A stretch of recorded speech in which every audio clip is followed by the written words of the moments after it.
Alors, je viens de lancer Illustrator et sur le Mac, ça arrive avec un panneau comme celui-ci.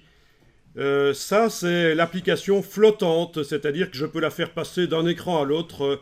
Mais vu que je n'ai qu'un seul écran, ben, ça n'a aucun intérêt. Et je vois souvent des gens qui travaillent en gardant le logiciel dans une fenêtre comme ça, malgré qu'ils ont un seul écran sous les yeux. C'est assez ennuyeux, c'est une manière de travailler qui n'est pas géniale.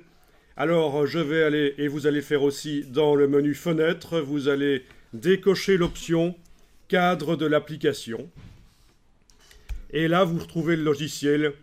Plein écran, il n'est plus dans une fenêtre, c'est quand même mieux. Bon, si sur PC, on a un autre système qui permet d'office de rendre transportable sur d'autres écrans les applications. C'est les petites cases en haut à droite, mais c'est une autre histoire. Là, vous êtes sur un Mac. C'est parti, il y a des choses qui sont parties. Alors, essayez, vous voyez le menu au-dessus quand même. Allez dans le menu Fenêtre, Espace de travail. Est-ce qu'il est indiqué que vous êtes en espace de travail les indispensables? Alors, vous allez demander maintenant de réinitialiser les indispensables. Et est-ce que les palettes reviennent? Super.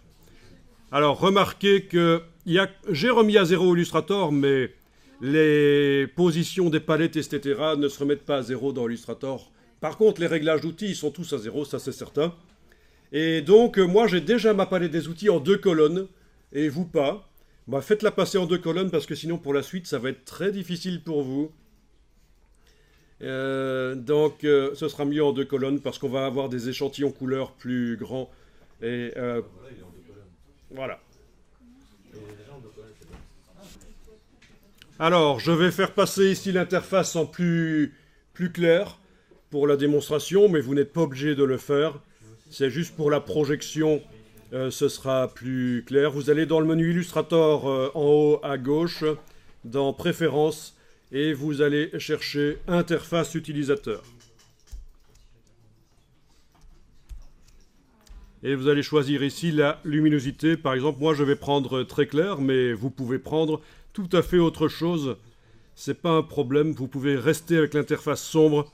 Par contre, pour la projection, je pense que c'est beaucoup mieux que ce soit clair. Alors, on va aller sur un navigateur web maintenant, prendre des images.